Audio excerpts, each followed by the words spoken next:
नमस्कार, मैं प्रीति चौहान और आप देख रहे हैं महारू राजस्थान। मुख्यमंत्री अशोक गहलोत ने मंगलवार को नई दिल्ली के सीजीओ कॉम्प्लेक्स में केंद्रीय पेयजल एवं स्वच्छता मंत्री उमा भारती से मुलाकात कर पानी की कमी वाले प्रदेश की महत्वपूर्ण परियोजनाओं के लिए केंद्र सरकार से जल्द कार्रवाई और आवश्यक वित्तीय मदद दिलवाने का आग्रह किया है।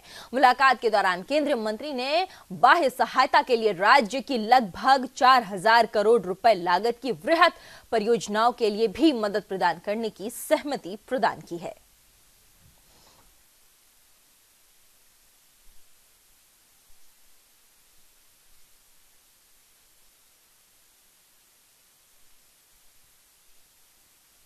गहलोत सरकार को अभी काम करते 1 महीने से ज्यादा का समय नहीं हुआ है, लेकिन काम की गति को तेज करते हुए वो जन आकांक्षाओं को पूरा करने के लिए पूरा प्रयास कर रहे हैं। कर्ज माफी की घोषणा करके उसने अपने पहले वादे को पूरा कर दिया है और इस दिशा में व्यवस्थागत तैयारियां धरातल पर लाने की कवायद कर रहे हैं। दूसरी ओर सरकार के सभी मंत्री अपने अपने प्रभार वाले जिलों का दौरा करेंगे। 7 से 9 फरवरी तक ये सभी मंत्री अपने दौरे के दौरान जन समस्याओं को मौके पर ही समाधान करेंगे। किसानों की कर्ज माफी की मांग को लेकर बीजेपी के जेल भरो आंदोलन के मद्देनजर मंत्रियों का अपने प्रभार वाले जिलों के दौरे को काफी अहम माना जा रहा है। हालांकि ये मंत्रियों के दौरे होना सरकारी और प्रशासनिक स्तर पर सामान्य प्रक्रिया का हिस्सा है। प्रोग्राम कैंसिल करा दिया आपने। प्रोग्राम पहले से शनिवार इतवार को बच जाते हैं। शनिवार इतवार को बच गए, बाकी लोकसभा चुनाव को मद्देनजर रखते हुए जयपुर कांग्रेस प्रदेश मुख्यालय पर महिला कांग्रेस कार्यकारिणी की बैठक आयोजित हुई है। इसमें कांग्रेस महिला कार्यकर्ता मौजूद रही। इस दौरान महिला कांग्रेस प्रदेश प्रभारी नीतू वर्मा ने कार्यकर्ताओं को लोकसभा चुनाव में बेहतर काम करने के दिशा निर्देश दिए हैं। साथ ही कहा है कि अगर सभी कार्यकर्ता बूथ वाइज काम करेंगे तो लोकसभा चुनाव में पार्टी को मजबूती मिलेगी।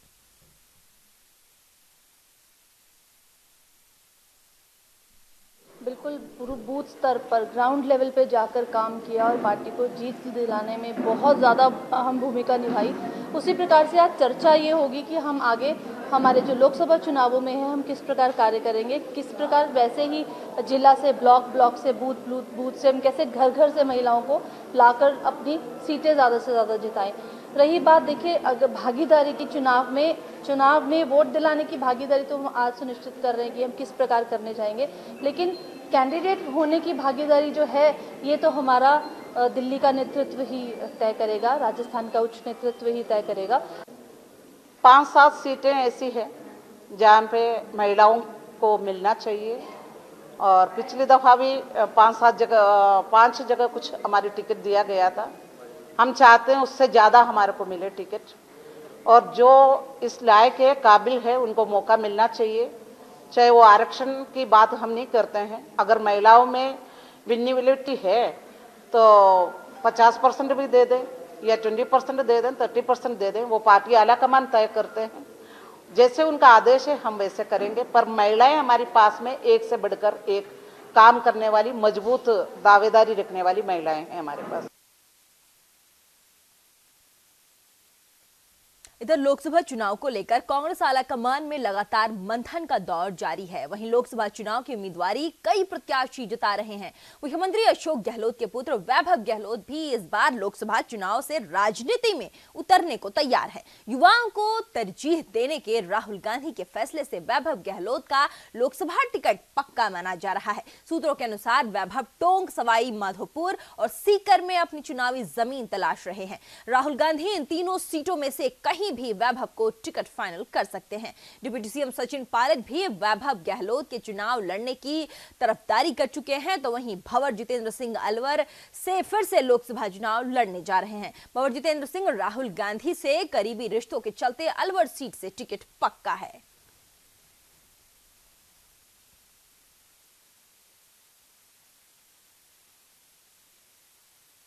इधर पीएम नरेंद्र मोदी 14 फरवरी को राजस्थान के टोंक से अपने चुनाव प्रचार की शुरुआत करेंगे। इसको लेकर प्रदेश बीजेपी मुख्यालय में तैयारियां शुरू कर दी गई है। प्रदेश मंत्री भजन लाल के मुताबिक पीएम दौरे को लेकर मंडल स्तर तक बैठकें आयोजित की जा रही है। हालांकि अभी प्रदेश के नेता लोकसभा प्रवास कार्यक्रम में भी व्यस्त हैं, लेकिन 7 तारीख तक सभी प्रवास पूरे हो जाएंगे और उसके बाद सभी को पीएम रैली को लेकर टास्क दे दिया जाएगा। वहीं इसको लेकर टोंक में बीजेपी नेताओं ने सांसद कार्यालय में तैयारियों को अमली जामा पहनाने के लिए बैठकों का दौर जारी किया है।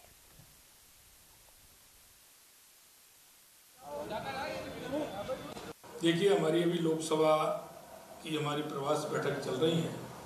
पूरे राजस्थान के अंदर हमारी ये सभी बैठकें 7 तक पूरी हो जाएंगी। 14 तारीख का माननीय प्रधानमंत्री जी का कार्यक्रम टॉक के लिए हमें मिला है, उसके लिए हमारी तैयारी चल रही है।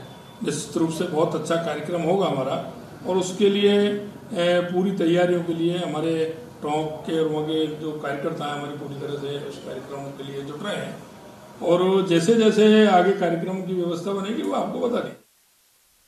इधर नेता प्रतिपक्ष गुलाब चंद कटारिया और सांसद दुष्यंत सिंह झालावाड़ पहुंचे हैं, जहां उन्होंने 8 तारीख को जिला मुख्यालय पर जेल भरो आंदोलन के लिए तैयारियों की चर्चा की। बैठक में लोकसभा चुनाव को लेकर भी विचार विमर्श किया गया है। साथ ही आज इस बैठक में सभी जनप्रतिनिधि, मंडल अध्यक्ष, सभी विधायक, सांसद और जिला प्रमुख मौजूद रहे। उन्होंने कहा है कि लोकसभा चुनाव सर पर है और सरकार किसानों के साथ धोखाधड़ी और वादा खिलाफी कर रही है।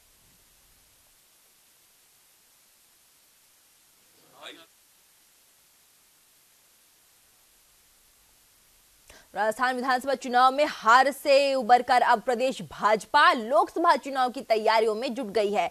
लोकसभा चुनाव के लिए जैसे ही भाजपा ने संसदीय सीटों पर प्रवास बैठकें शुरू की तो पार्टी में टिकटों को लेकर गोलबंदी शुरू हो गई। लोकसभा वार पार्टी ने वरिष्ठ नेताओं के दौरे तय किए थे, जिसके तहत ये नेता शुक्रवार 1 फरवरी से 7 फरवरी तक प्रत्येक लोकसभा क्षेत्रों में जाकर बैठकें कर जमीनी हकीकत जान रहे हैं, जातिगत समीकरण पर चर्चा कर रहे हैं और संभावित उम्मीदवारों को लेकर प्रमुख कार्यकर्ताओं से रूबरू होकर इसकी रिपोर्ट आलाकमान को सौंप रहे हैं।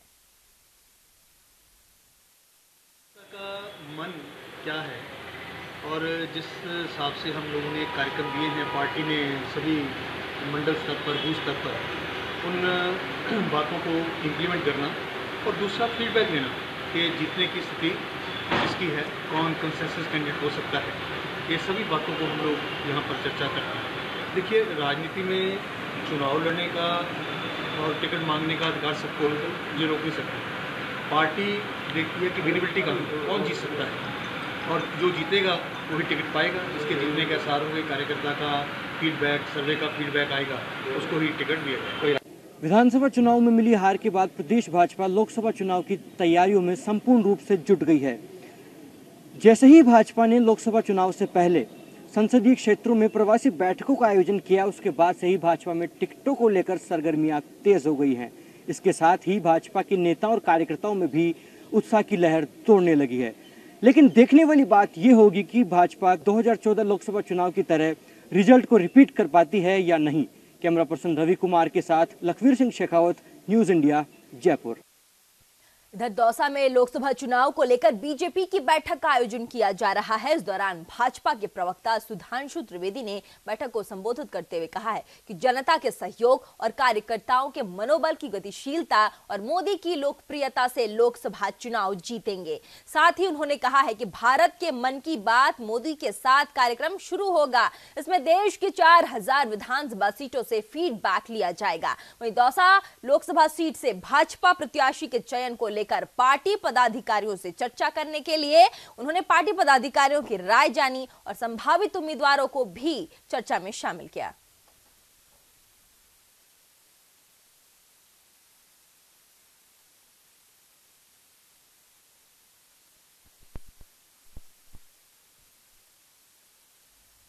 इधर अजमेर के मसूदा के साईमाला में गुर्जर आरक्षण को लेकर महापंचायत का आयोजन किया गया। इस दौरान महापंचायत को कर्नल किरोड़ी सिंह बैंसला सहित अलग समाज के लोगों ने संबोधित किया। इस दौरान किरोड़ी सिंह बैंसला ने महापंचायत को संबोधित करते हुए सरकार पर जमकर बरसे और कहा है कि सरकार को हमने 20 दिन का अल्टीमेटम दिया था, अब वह समय पूरा होना है, लेकिन अभी तक मामले में कोई सुनवाई नहीं हुई है। साथ ही बैंसला ने कहा है कि अब समय आ गया है जब उनका हक अब लेकर रहेंगे। इस दौरान हाईवे सहित कई स्थानों पर भारी पुलिस जाब्ता भी तैनात रहा।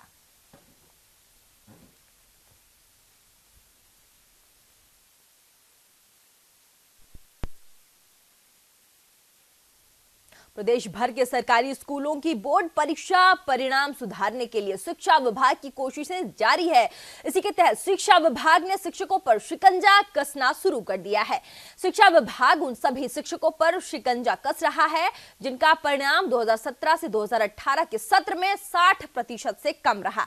कम परिणाम रहने वाले शिक्षकों को दंड भी दिया जाएगा। इसके साथ ही संयुक्त निदेशक जयपुर संभाग कार्यालय में 2017 से 2018 की कार्यवाही संपन्न हो चुकी है। इसमें 105 शिक्षक ऐसे हैं जिनका परिणाम कम रहा है। वहीं संयुक्त निदेशक ने 105 में से 60 शिक्षकों को 17 सीसी का नोटिस देकर परीक्षा परिणाम कम रहने की जानकारी मांगी है, जबकि इन शिक्षकों को हिदायत भी दिया गया है कि इस आने वाले सत्र में परीक्षा परिणाम कम रहे तो उनके खिलाफ नियमानुसार विभागीय कार्यवाही की जाएगी। क्लास का एक मानक 60% से नीचे और 12th का 70% नीचे से परिणाम कम यदि शिक्षकों का रहता है तो सीसी रूल्स के तहत कार्रवाई की जाती है, क्योंकि उसे ड्यूटी में कोताही माना जाता है और उसे नोटिस दिए जाते हैं। तो गत सत्र का जयपुर जिले का हमने कार्य समाप्त कर लिया है और इस सत्र का हम नोटिस इत्यादि दे रहे हैं और अति शीघ्र इस माह में इस कार्यक्रम को भी संपन्न किया जाएगा।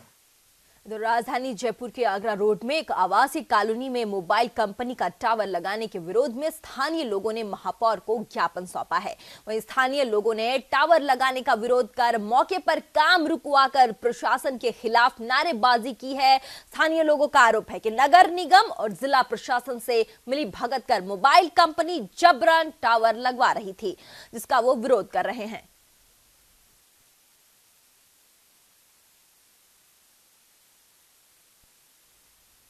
राजधानी जयपुर के प्रताप नगर में एक युवक को व्यवसाय का झांसा देकर ठगी का मामला सामने आया है। इस संबंध में पीड़ित युवक ने थाने में मामला दर्ज करवाया है। पुलिस ने बताया कि 4 युवक पीड़ित के घर आए और उसे 10, 20, 50 और 100 के नोटों के व्यवसाय में अच्छा मुनाफा कमाने का झांसा दिया। वहीं 29 जनवरी को आरोपियों ने पीड़ित को व्यापार के लिए अहमदाबाद बुलाया और झांसे में लेने के लिए 2 बार लिए गए पैसे और 10% मुनाफा भी दिया, लेकिन तीसरी बार में आरोपियों ने पीड़ित से 25 लाख रुपए ले लिए और बदले में उसे कागजों से भरा नोट थमा दिया। वहीं जब पीड़ित ने रुपए मांगे तो आरोपियों ने साफ इनकार कर दिया। फिलहाल पुलिस आरोपियों की तलाश में है।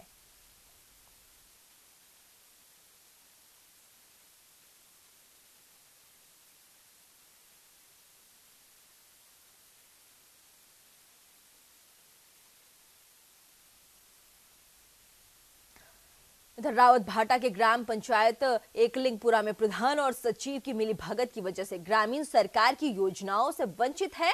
जानकारी के मुताबिक ग्रामीणों तक सरकार की योजनाएं नहीं पहुंच पा रही है। लोगों का कहना है कि गांव में अभी तक कोई सुविधा नहीं मिल रही है। वहीं ग्रामीण गंदगी के बीच में रहने को मजबूर है। ग्रामीणों ने सचिव पर आरोप लगाते हुए कहा है कि शिकायत करने पर वो कागजों पर साइन न करने की बात कहकर धमकाते हैं। मामले पर जब तहसीलदार से बात करने की कोशिश की गई तो उन्होंने मामले से पल्ला झाड़ लिया।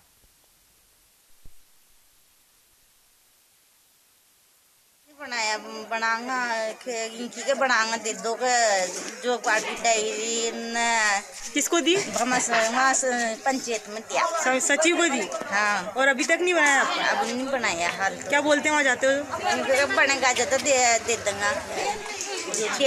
फोटो दे बैंक की डायरी सब जुरू संक्रांत सब। तब भी जॉब कार्ड नहीं बना अभी तक आपका? हाल नहीं बनाया, 8 दिन हो गया। आपको क्या गेहूँ सब मिलते हैं?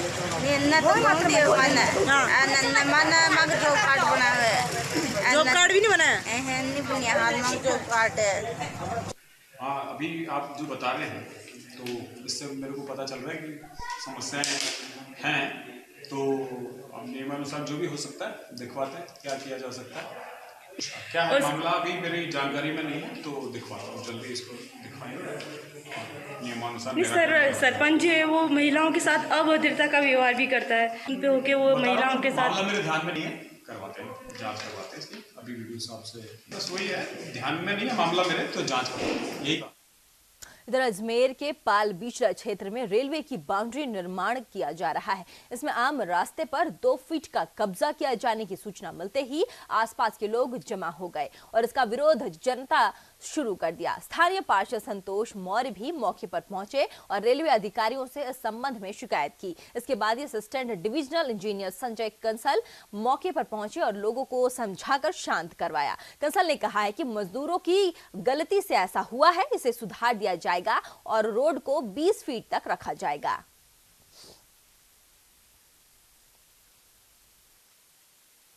एक परिवार को एक नौकरी निश्चित दी जाए, निवास होना शुरू हो। मेरे समझ में इसके अलावा और कोई बात चली, जो कुछ हमने किया प्राप्त किया वो सबको पता। केंद्र 7 दिन के भीतर 10% उनको दे सकता है, तो हमको क्यों नहीं। इधर राजस्थान के उदयपुर के बल्लभ नगर बस स्टैंड पर बने शौचालय में एक अज्ञात भ्रूण मिलने से सनसनी फैल गई है। इसकी सूचना मौके पर मौजूद लोगों ने पुलिस को दी। मौके पर पहुंचे एएसआई ने जब जांच की तो उसने करीब 5 महीने का कन्या भ्रूण पाया गया। फिलहाल पुलिस ने भ्रूण को कब्जे में लेकर मोर्चरी में रखवाया है और अज्ञात महिला के खिलाफ मुकदमा दर्ज कर जांच शुरू कर दी है।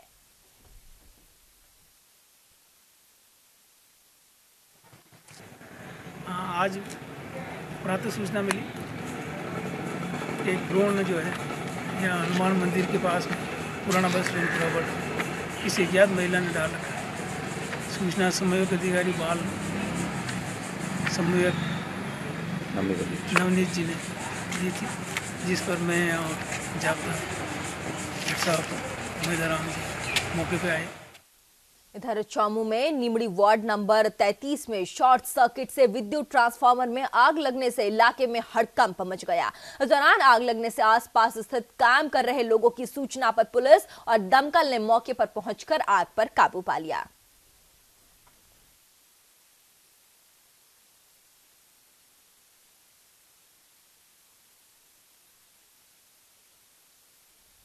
इधर 30वें सड़क सुरक्षा सप्ताह के तहत मंगलवार को जोधपुर के मतौड़ा राजकीय उच्च माध्यमिक विद्यालय में कार्यक्रम का आयोजन किया गया। इस दौरान पुलिस सहायक उप निरीक्षक घेवर राम डांगी ने विद्यार्थियों को यातायात नियमों की जानकारी दी। इस दौरान सैकड़ों विद्यार्थी सहित शिक्षक गण भी मौजूद रहे।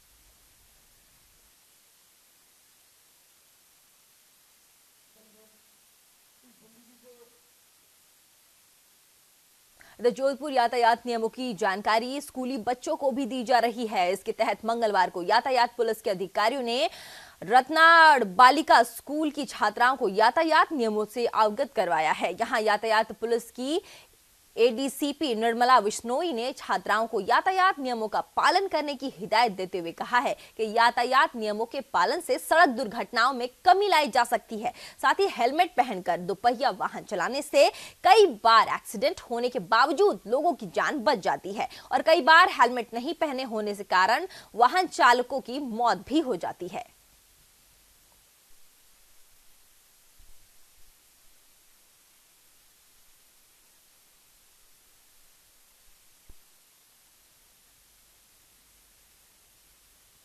जोधपुर नेत्रहीन विकास संस्थान की ओर से राज्य स्तरीय विशेष योग्यजन खेलकूद प्रतियोगिता का शुभारंभ गौशाला मैदान में राजस्थान हाईकोर्ट के पूर्व न्यायाधीश गोपाल कृष्ण व्यास, शहर विधायक मनीषा पंवार ने हरी झंडी दिखाकर किया है। इस मौके पर अतिथियों ने अपने संबोधन में कहा है कि खेल और खिलाड़ियों को बढ़ावा देने के लिए इस तरह के आयोजन होना बेहद जरूरी है। नेत्रहीन विकास संस्थान के अध्यक्ष सुशीला बोहरा ने बताया है कि 3 दिन तक चलने वाले इस प्रतियोगिता में 20 से ज्यादा खेल शामिल किए जाएंगे, जिनमें जिनमें से 300 से अधिक खिलाड़ी हिस्सा ले रहे हैं। प्रतियोगिता 5 से 7 फरवरी तक होगी। जोधपुर की रवायत रही है कि हर एक गांव में जो दिव्यांग, जो आंखों से देख नहीं सकते हैं, वो भी आज दौड़ में भाग ले रहे हैं। मैं बहुत बहुत बधाई देना चाहता हूँ सुशीला बोहरा जी को और सब आयोजकों को और अनिल व्यास जी को और मैडम मनीषा जी को कि इस तरह के कार्यक्रम यहाँ होते हैं जहाँ समाज से जोड़ने के लिए जो weaker section of the society हैं, आर्टिकल 15 जो कॉन्स्टिट्यूशन का है उसके अंदर वीकर सेक्शन ऑफ सोसाइटी के लिए कुछ कानून बनाने का कहा गया है। उसके साथ सामाजिक संस्थाएं भी जुड़ती हैं, वो अपना काम करती हैं। बहुत सुंदर आज ये प्रतियोगिता राज्य स्तरीय जिसमें विभिन्न जिलों के खिलाड़ी आए हैं जो नेत्रहीन भी हैं, विकलांग भी हैं। मैं बहुत बहुत बधाई देना चाहता हूँ आप सब लोगों को और विशेषकर इस विभाग को तथा सुशीला बोहरा जी को। उसके लिए सुशीला जी को और उनकी पूरी टीम को, अनिल व्यास जी को बहुत बहुत हार्दिक बधाई और शुभकामनाएं और उन सब प्यारे बच्चों के लिए बहुत बहुत शुभकामनाएं जो इस रेस में इस तरह की प्रतियोगिताओं में भाग ले रहे हैं। बहुत खुशी की बात है कि आज जो सामान्य व्यक्ति जो काम नहीं कर सकता, आज वो सब ये दिव्यांग मिलकर काम कर रहे हैं। कोई दौड़ रहा है, कोई और तरह के कंपटीशन में भाग ले रहा है और हमारे लिए गर्व की बात है कि ऐसी प्रतियोगिता हमारे जोधपुर में हो रही है और हम कोशिश करेंगे कि इस बच्चों का किस तरह विकास हो सके और ये किस तरह आगे बढ़ सके। हम विधानसभा में और मुख्यमंत्री जी से भी इसके लिए जरूर बात करेंगे और पूरी सुशीला जी बोहरा टीम को बहुत बहुत हार्दिक शुभकामनाएं। धौलपुर जिले के डांग क्षेत्र माने जाने वाले प्रमुख क्षेत्र में इस समय पेयजल समस्या बनी हुई है। समरथुरा उपखंड में सरकार ने करोड़ों रुपए खर्च कर लेकिन पानी की समस्या जस के तस बनी हुई है। पथरीला इलाका होने के चलते यहां समस्या का निदान करना टेढ़ी खीर है, लेकिन लोगों को पीने के लिए पानी नहीं मिलता, जिससे चलते लोगों में आक्रोश भी है। इसी के चलते आज नाईकापुरा मोहल्ले के निवासियों ने पानी की मांग को लेकर प्रदर्शन किया है। स्थानीय लोगों की माने तो सरमथुरा क्षेत्र के कुछ इलाकों को छोड़कर बीते 15 दिनों से पानी की सप्लाई नहीं हो रही थी, जिससे जनजीवन अस्त व्यस्त हो रहा है। ये बन्ना से नल लगे हैं, ज्यादा दिन से हमारे पानी नहीं आता है और 12 महीने हम ऊपर से पानी लाते मुसलमानों के हमको 200 रुपए महीने देते हम। हमारी व्यवस्था नहीं है पानी लाने की, हम परेशान है, बीमार आदमी हमारे बच्चा लाने वाले लगे। किन को देती हैं आप 200 रुपए? 200 रुपए मुसलमान कैसे बांध रखा है हमने वहाँ से। इस बुलेटिन में फिलहाल बस इतना ही। देश और दुनिया की बाकी तमाम खबरों को देखने के लिए बने रहिए न्यूज़ इंडिया के साथ।